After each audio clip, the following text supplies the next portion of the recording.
All right, welcome back to the channel, guys. Currently just crossed the border of Utah and Idaho, headed out for a couple nights of winter camping. Snow has been kind of weird this year. It's mid-December and Stanley has gotten an exceptionally low amount of snowfall, which could be a good thing. Could get me out to some Forest Service roads that are typically snowed in this time of year. I am a little worried though. They typically shut down those roads for cross-country skiing and snowmobiling. So we're just gonna kind of play it by ear once I get up there. I've got a bunch of coordinates marked down on my Garmin Tread.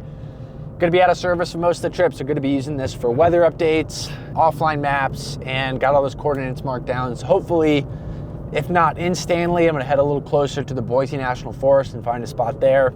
Gonna play it by ear. Honestly, just excited to be out winter camping and hopefully get out to a decent Forest Service road with some snow.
Made it to camp for the night.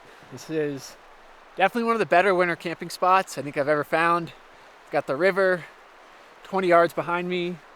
Could be falling asleep to the sound of that tonight, which is always nice. About 4.5 miles down this Forest Service road. I'm pretty surprised I was able to make it this far. It's mid-December right now. I didn't know how the snow was going to be. I didn't know if it was going to be super deep yet, but it's almost perfect winter camping conditions. Enough snow where it looks great. It's been snowing all day, so you got fresh powder on the ground, and it's beautiful. It's 28 degrees out. It's not snowing miserably hard. It's not windy.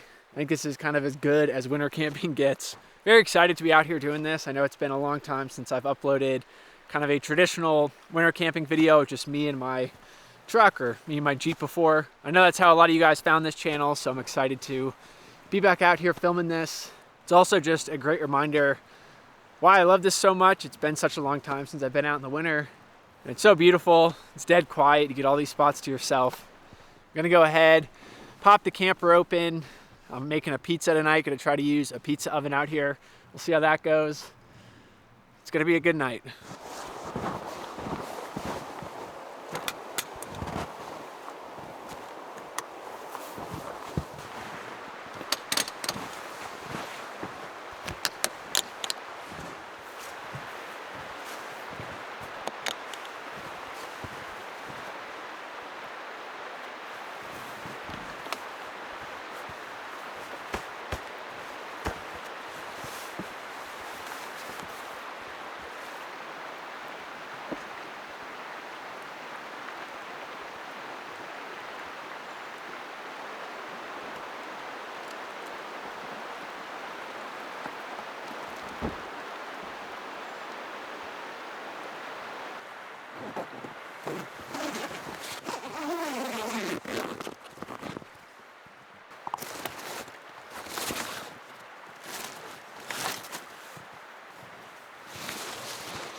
All right, here we go.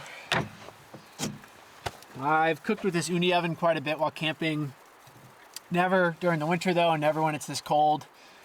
I'm not worried about the oven itself. The oven is cranking right now. It's up to like 700 degrees already, so it's pretty much ready for the pizza to go in. I am a little worried about the dough. I had it in the camper with the diesel heater going to warm it up. Full disclosure, I didn't make the dough from scratch. Don't come after me in the comments.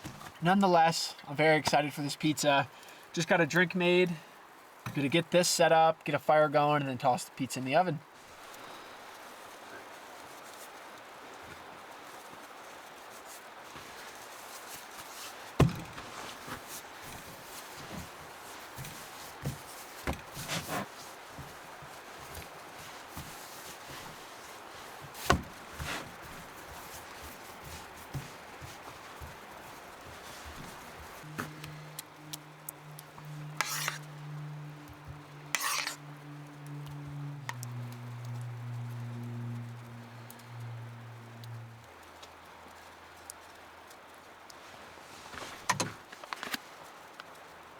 The goods.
I already mentioned to you guys, this is definitely one of the better campsites I've gotten to in the winter.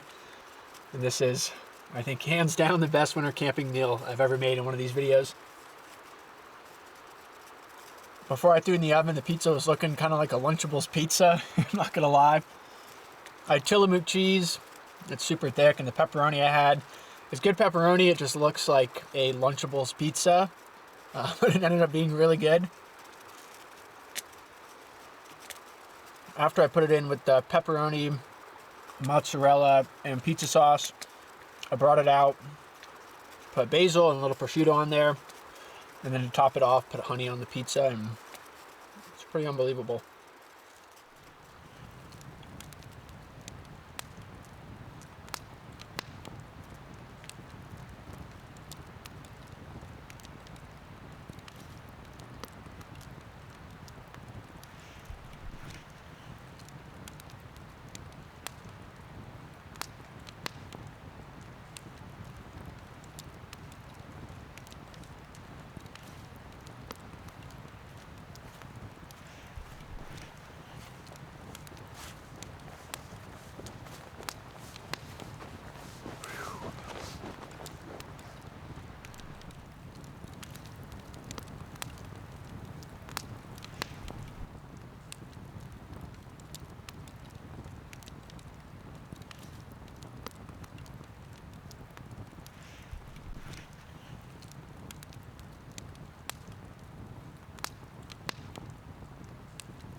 Just made up the bed, and before I hop in, I thought I'd show you guys kind of what that setup looks like for winter camping.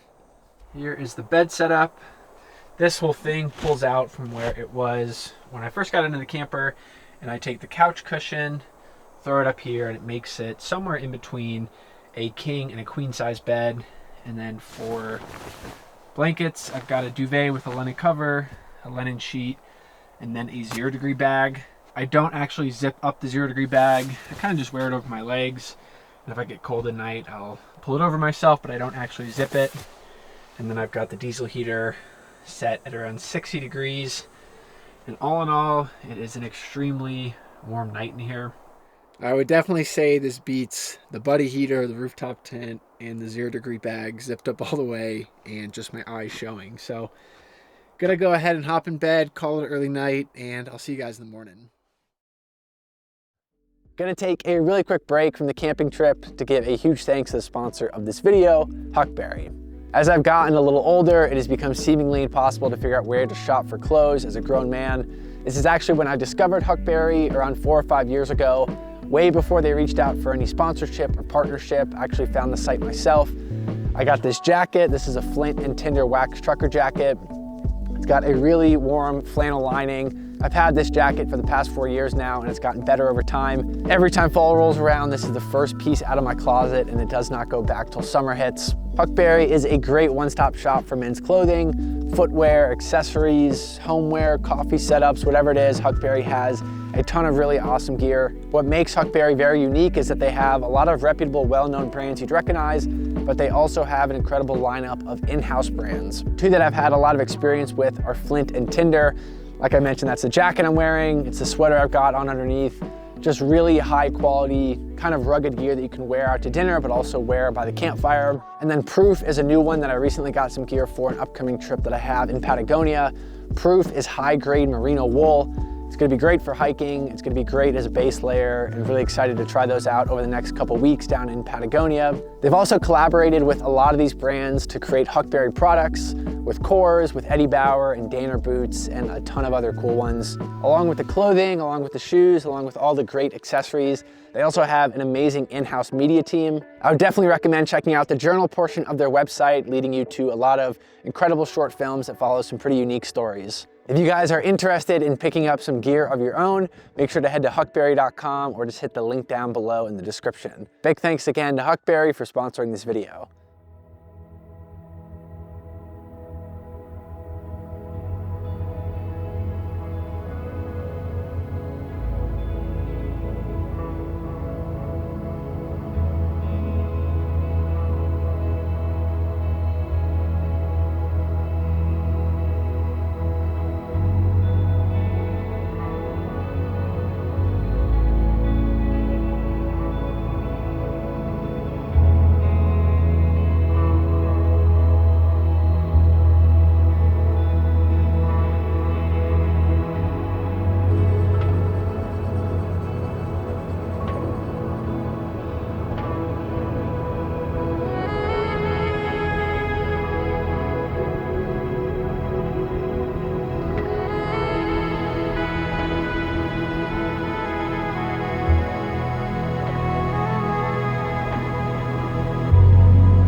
All right, good morning guys. Just got the truck fully packed up and loaded. I cleaned most of the stuff up last night, so it wasn't too hard of a morning getting everything organized. That awning is extremely impressive with how much snow it was holding. As you guys saw, I'm trying to put it away. And that corner bracket holding everything together, that's right up in here, is super strong. I'm really impressed. When I first got the truck and I was outfitting it for Alaska, I was in Boise with my buddy Aiden, and I had a kind of cheap Chinese knockoff awning that looked really cool, and the marketing for the company, I'm not going to name the company, super great marketing, really cool design, but it showed up, we undid it, I pulled down on the bracket just a little bit and the entire thing snapped. So very, very happy with this awning. The ostrich wing from Rugged Bound 4x4, had this for the past 2 years, had it up in Alaska. Probably my most used item on the exterior of the vehicle is this awning. Kind of a weird morning though. You guys can see most of the snow is melting off the trees. It's super warm right now. It's almost 40 degrees. Honestly, pretty warm in this jacket. Makes for a beautiful morning though with the sun coming through, you know, birds chirping, snow falling off the trees, but kind of a bummer how slushy the snow has gotten. So I think the plan is to head to Stanley. I was gonna try to hit a hot springs. That's like 4 miles further down this Forest Service road. I found it last night just messing around on my Garmin tread, and it showed hot springs, and can't look up any photos of it because I don't have service, but thought I would check it out. With how slushy it is and kind of how much the snow has disappeared around this area, I think I might head to Stanley, which is at a higher elevation than here. So I'm hoping it's a little colder, hoping the snow stayed around, and I know there's a lot of awesome hot springs around that area to check out. So I will see you guys over in Stanley.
Well, the weather has definitely been pretty crazy this trip. This is definitely the first time I've ever been through Stanley in December when there's this little snow. It's 45 degrees out right now. It actually rained this morning. So as much as I want to hike out through the slush out to Redfish Lake, which I've already done a couple times, I've actually put it up on this channel twice in winter videos. I think the game plan is to head back towards Utah. There's a hike I've been wanting to do for the past few years. Just haven't been able to, and it's looking like very snowy conditions, colder conditions back towards Salt Lake. So as much as I'd like to stay here and enjoy this sunny weather right now, I only have a very short period of time before I head back east for Christmas that I can actually film. So hopefully weather does not change on me again, and I'm cutting from here to a very snowy montage of hiking to end the video.